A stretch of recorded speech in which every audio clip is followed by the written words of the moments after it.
Warahmatullahi wabarakatuh. Sebelumnya perkenalkan, nama saya Raisa Nur Faiza dengan NIM G025 dari kelompok A5.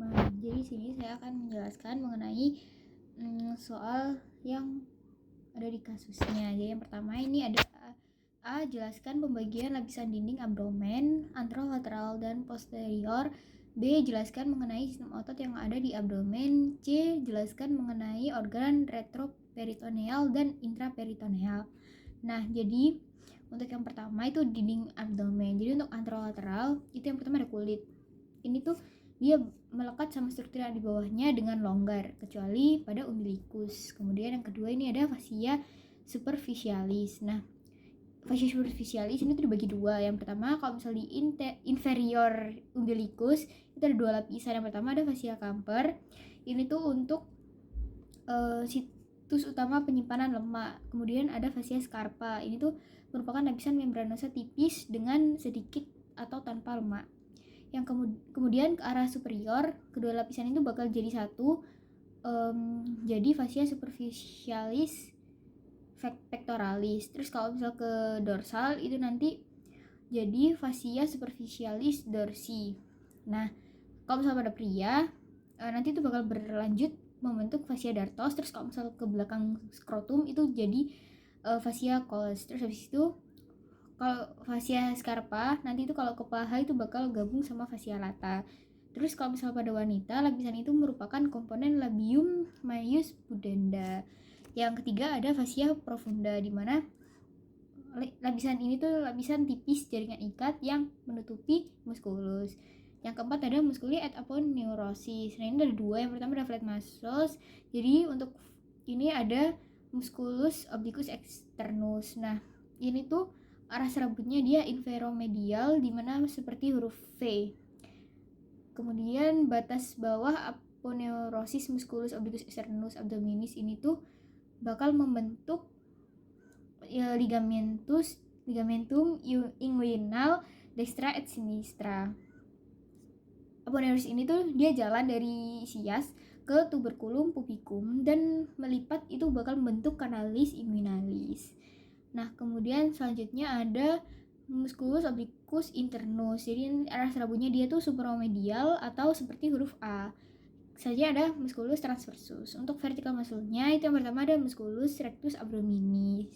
Ini tuh dibagi menjadi segmen oleh 3 intersectionals tendinae. Jadi yang pertama itu bakal terletak setinggi processus typhoideus.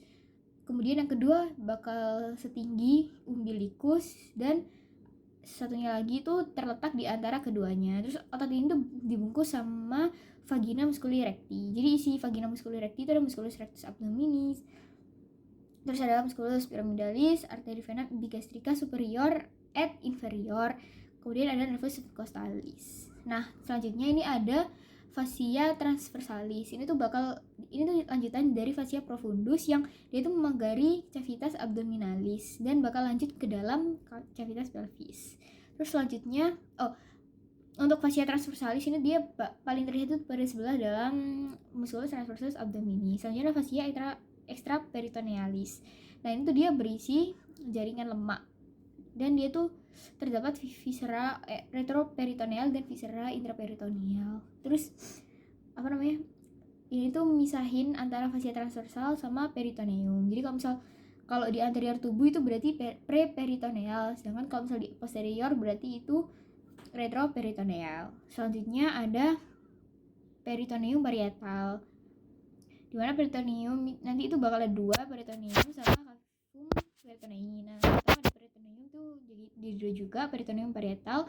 Dia ini melapisi dan dia tuh jadi bagian dinding abdomen. Misal peritoneum visceral itu dia melapisi langsung permukaan organ. Yang selanjutnya ada cavum peritonei. Dia ini ada 3. Pertama ada cavum peritonei mayor, cavum peritonei minor, dan ada foramen epiploica winslowi. Selanjutnya ada posterior. Ini tuh yang pertama ada kulit. Kemudian ada fascia superficialis dorsi, kemudian ada musculus. Ini tuh ada 4 lapisan, di mana lapisan pertama itu nanti ada musculus latissimus dorsi. Lapisan kedua ada musculus obliquus externus abdominis, musculus erector spinae.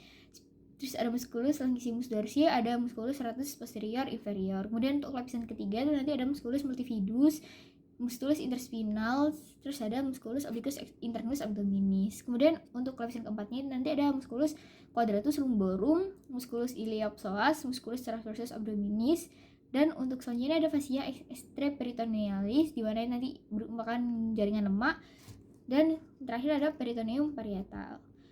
Selanjutnya ini ada organ retroperitoneal. Jadi organ retroperitoneal itu dia berada di luar kavitas peritoneum yang dilapisi. Jadi yang dilapisi peritoneum itu cuman bagian permukaan anterior saja.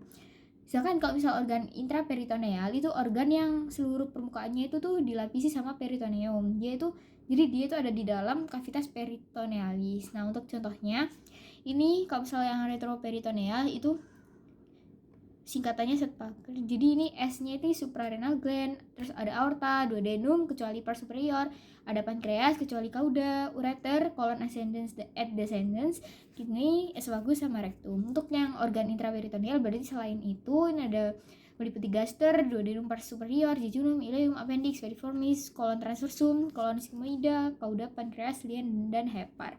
Selanjutnya ini untuk kasus selanjutnya dijelaskan anatomi gaster beserta sphincter yang ada di gaster.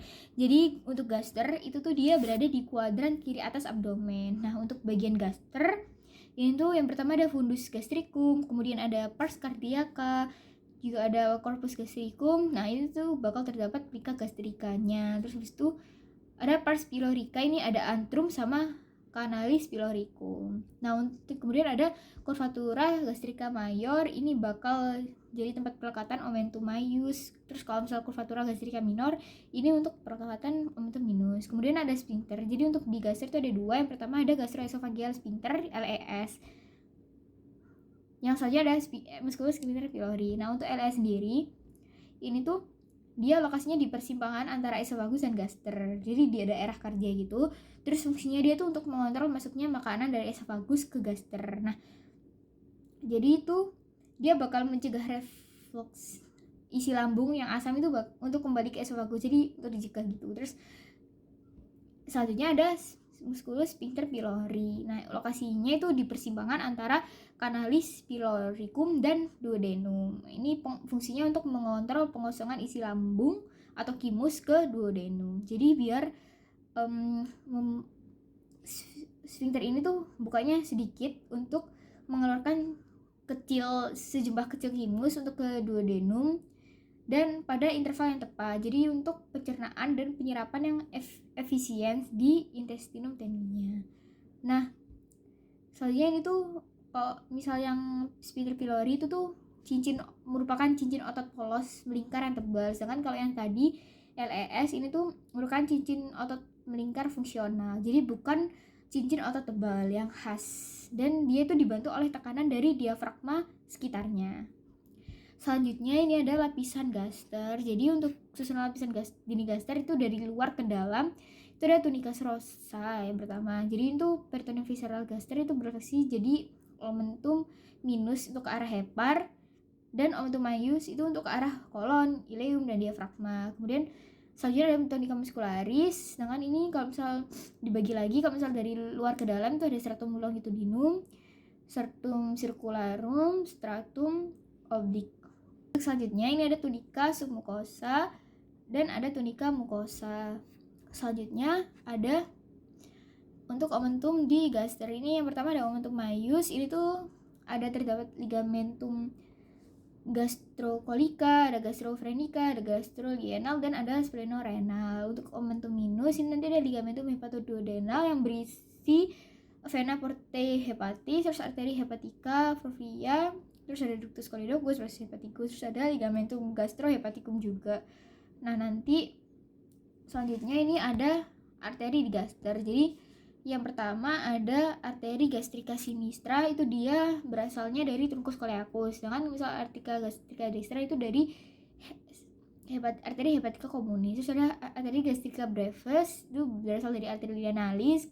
Arteri gastroomenthalis sinistra juga berasal dari arteri linealis. Terus ada arteri gastroomenthalis dextra itu dari arteri gastroduodenal, dia itu cabang dari arteri hepatica communis. Ada juga arteri gastrica posterior.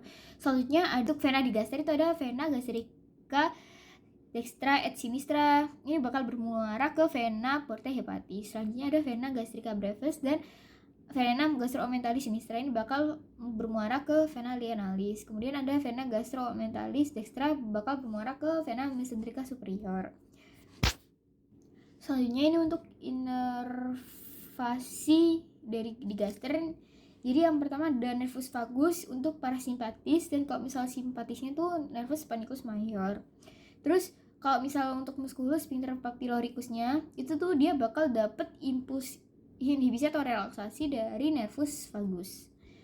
Nah, untuk kasus yang terakhir ini jelaskan letak-letak appendix, letak yang paling umum, cara pengukuran beserta nama garis dan titik pengukurannya. Jadi untuk letak appendix ini ada yang pertama ada appendix post ilealis, dia terletak lebih mengarah ke kiri, tapi dia itu ada di belakang ileum dan mesenterium. Sedangkan kalau misalnya appendix preilealis berarti dia terletak mengiri juga, mengarah ke kiri, dan dia tuh di depan ileum dan mesenterium. Kemudian ada appendix pelvicum, dia tuh mengarah ke bawah dan dia tuh bakal melewati psoas mayor. Terus ada appendix subsecalis, dia tuh terletak descendens ke caudal. Terus ada appendix retrosecalis, dia tuh terletak di belakang secum dan dia mengarah ke atas. Dan ini merupakan bentuk yang paling umum. Terus selanjutnya ada letak appendix. Untuk menurut garis Monro-Pfister itu bakal diukur dari sias dextra ke umbilicus. Nah, nanti pangkal appendixnya itu bakal terletak di 1/3 lateral. Dan titik ini tuh disebut sebagai titik McBurney. Sedangkan kalau misal menurut garis Lanz itu dia diukur dari sias dextra sampai sias sinistra, dan ujung appendixnya itu bakal pada 1/6 lateral dextra. Baik, sekian dari saya. Mohon bila ada salah kata. Terima kasih.